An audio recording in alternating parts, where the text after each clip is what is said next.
भगवान के अवतार का प्रयोजन क्या था?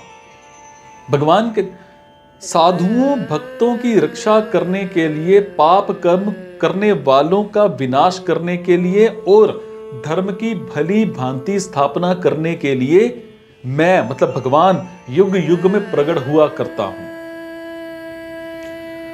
साधु मनुष्यों के द्वारा ही अधर्म का नाश और धर्म का प्रचार होता है, इसलिए उनकी रक्षा करने के लिए भगवान अवतार लेते हैं।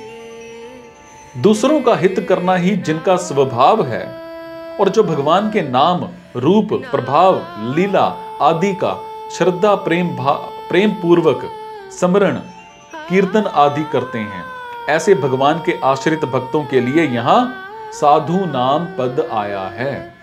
जिसका एकमात्र परमात्म प्राप्ति का उद्देश्य है वो साधु है, और जिसका नाशवान संसार का उद्देश्य है वो असाधु है। असत्य और परिवर्तनशील वस्तु में सद्भाव करने और उसे महत्व देने से कामनाएं पैदा होती हैं। ज्यों-ज्यों कामनाएं नष्ट होती हैं त्यों-त्यों साधुता आती है, और ज्यों-ज्यों कामनाएं बढ़ती हैं त्यों-त्यों साधुता लुप्त होती है। कारण कि असाधुता का मूल हेतु कामना ही है, और साधुता से अपना उद्धार और लोगों का स्वतः उपकार होता है। साधु पुरुष के भावों और क्रियाओं में पशु, पक्षी, वृक्ष, पर्वत, मनुष्य, देवता, पितर, ऋषि, मुनि आदि सबका हित भरा रहता है।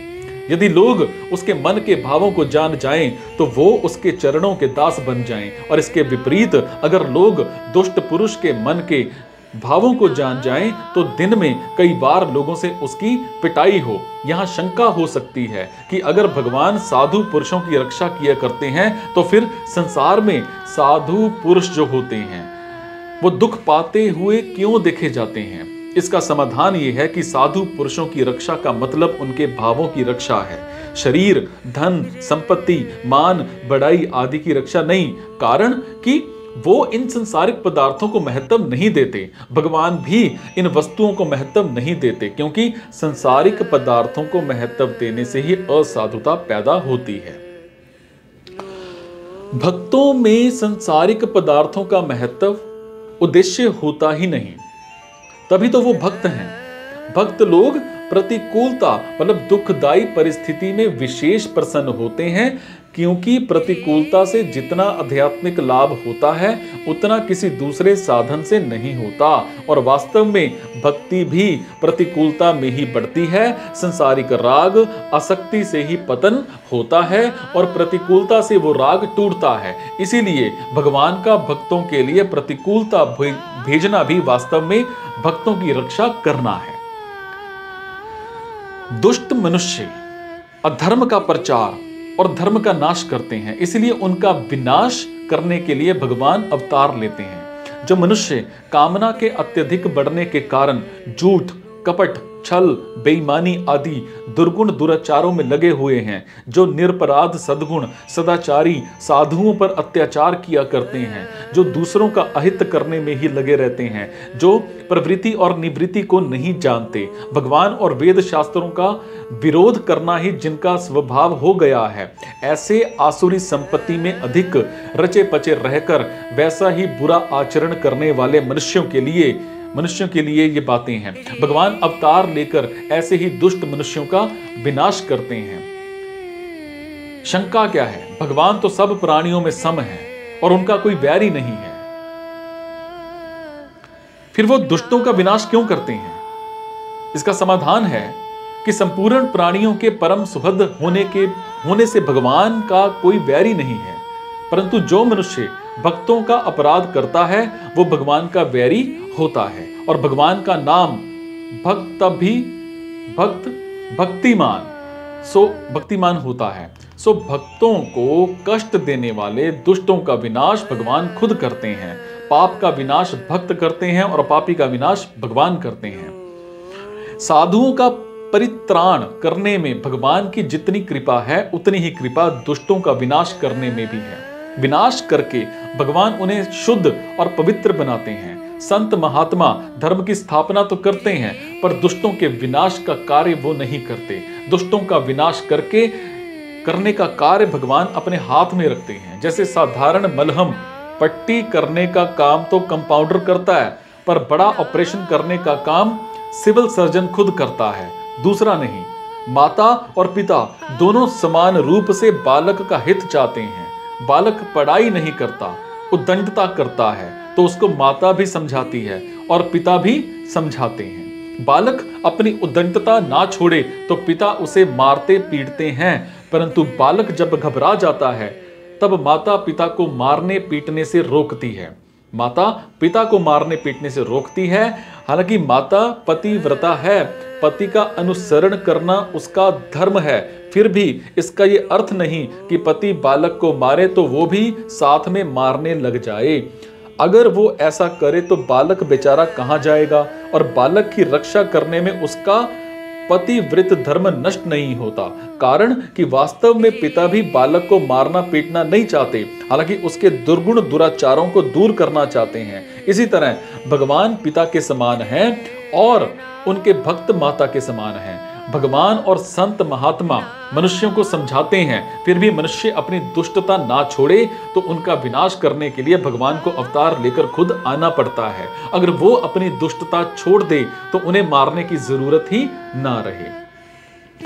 निर्गुण ब्रह्म प्रकृति माया अज्ञान आदि का विरोधी नहीं है, हालांकि उनको सत्ता स्फूर्ति देने वाला और उनका पोषक है। मतलब ये कि प्रकृति माया आदि में जो कुछ समर्थ है वो सब उस निर्गुण ब्रह्म की ही है। इसी तरह से सगुण भगवान भी किसी जीव के साथ द्वेष वैर या विरोध नहीं रखते, हालांकि समान रीति से सबको समर्थ देते हैं, उनका पोषण करते हैं। और इतना ही नहीं, भगवान की रची हुई पृथ्वी भी रहने के लिए सबको बराबर स्थान देती है। उसका ये पक्षपात नहीं है कि महात्मा को तो विशेष स्थान दे पर दुष्ट को स्थान ना दे। ऐसे ही अन्न सबकी भूख बराबर मिटाता है, जल सबकी प्यास समान रूप से मिटाता है। वायु क्या करती है? वायु आपको शीतलता देती है, और वायु सबको प्राण वायु एक सी देती है ना। सूर्य सबको प्रकाश एक सा देता है। अगर पृथ्वी अन्न जल आदि दुष्टों को स्थान अन्न जल आदि देना बंद कर दे तो दुष्ट जी ही नहीं सकते। इस प्रकार जब भगवान के विधान के अनुसार चलने वाले पृथ्वी अन्न जल वायु सूर्य आदि में भी इतनी उदारता इतनी समता है, तब इस विधान के विधायक मतलब भगवान में कितनी विलक्षण उदारता कितनी समता होगी। वो तो उदारता के भंडार हैं। अगर विधायक मतलब भगवान और उनके विधान की ओर थोड़ा सा भी दृष्टिपात किया जाए तो मनुष्य गदगद हो जाए और भगवान के चरणों में उसका प्रेम हो जाए। भगवान का दुष्ट पुरुषों से विरोध नहीं है, हालांकि उनके दुष्कर्मों से विरोध है, कारण कि वो दुष्कर्म संसार का और उन दुष्टों का भी अहित करने वाले हैं। भगवान सर्व सुहृद हैं, सो वो संसार का और उन दुष्टों का ही हित करने के लिए ही दुष्टों का विनाश करते हैं। उनके द्वारा जो दुष्ट मारे जाते हैं उनको भगवान अपने ही धाम में भेज देते हैं, और ये उनकी कितनी विलक्षण उदारता है। यहां ये प्रश्न हो सकता है कि अगर हम पाप कर्म ही करते रहें तो क्या हमें भी मारने के लिए भगवान को आना पड़ेगा? अगर ऐसी बात है तो भगवान के द्वारा मरने से हमारा कल्याण हो ही जाएगा। फिर जिनमें संयम करना पड़ता है, ऐसे श्रम साध्य सद्गुण सदाचार का पालन क्यों करें? इसका उत्तर यह है कि वास्तव में भगवान उन्हीं पापियों को मारने के लिए आते हैं जो भगवान के सिवाय दूसरे किसी से मर ही नहीं सकते। और दूसरी बात, शुभ कर्मों में जितना लगेंगे उतना तो पुण्य हो ही जाएगा, पर अशुभ कर्मों में लगे रहने से अगर बीच में ही मर जाएंगे या फिर कोई दूसरा मार देगा तो मुश्किल हो जाएगी, और भगवान के हाथों मरकर मुक्ति पाने की लालसा कैसी पूरी होगी। इसीलिए अशुभ कर्म करने ही नहीं चाहिए।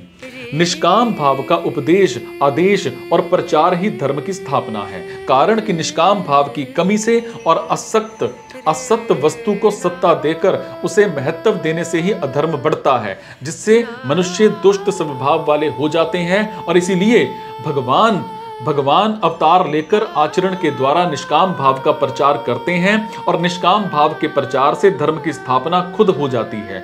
धर्म का आश्रय भगवान है, इसीलिए शाश्वत धर्म की संस्थापना करने के लिए भगवान अवतार लेते हैं। संस्थापना करने का मतलब है सम्यक स्थापना करना, मतलब है कि धर्म का कभी नाश नहीं होता, सिर्फ वास होता है। धर्म का वास होने पर भगवान फिर से उसकी अच्छी तरह से स्थापना करते हैं।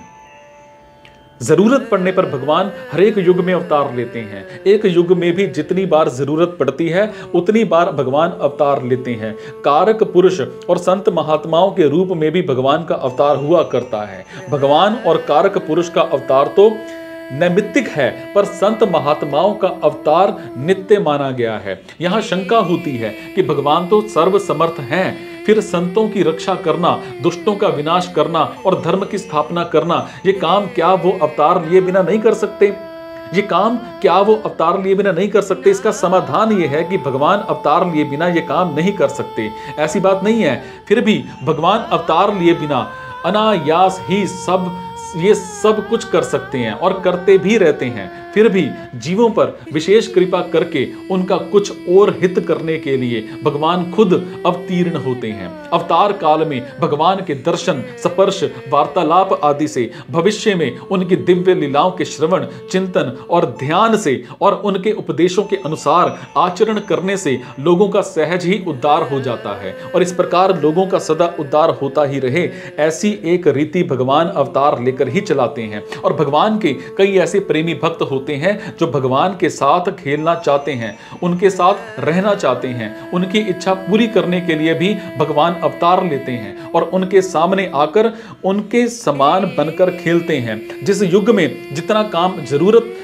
जरूरी होता है भगवान उसी के अनुसार अवतार लेकर उस काम को पूरा करते हैं। इसलिए भगवान के अवतारों में तो भेद होता है, पर खुद भगवान में कोई भेद नहीं होता। भगवान सभी अवतारों में पूर्ण हैं और पूर्ण ही रहते हैं और भगवान के लिए ना तो कोई कर्तव्य है और ना उन्हें कुछ पाने की शेष है। फिर भी वो समय समय पर अवतार लेकर केवल संसार का हित करने के लिए सब कर्म करते हैं। इसलिए मनुष्य को भी केवल दूसरों के हित के लिए ही कर्तव्य कर्म करने चाहिए। और चौथे श्लोक में आए अर्जुन के प्रश्न के उत्तर में भगवान ने मनुष्यों के जन्म और अपने जन्म के 3 बड़े अंतर बताए हैं। जानने में अंतर। मनुष्यों के और भगवान के बहुत से जन्म हो चुके हैं, उन सब जन्मों को मनुष्य तो नहीं जानते पर भगवान जानते हैं। नंबर 2, जन्म में अंतर। मनुष्य प्रकृति के परवश होकर अपने किए हुए पाप पुण्यों का फल भोगने के लिए और फल भोग पूर्वक परमात्मा की प्राप्ति के लिए जन्म लेता है, पर भगवान अपनी प्रकृति को अधीन करके सावधानी पूर्वक अपनी योग माया से खुद प्रकट होते हैं। नंबर 3, कार्य में अंतर। मतलब साधारणतः मनुष्य अपनी कामनाओं की पूर्ति के लिए काम करते हैं, जो कि मनुष्य जन्म का ध्येय नहीं है, पर भगवान सिर्फ मात्र जीवों के कल्याण के लिए काम करते हैं।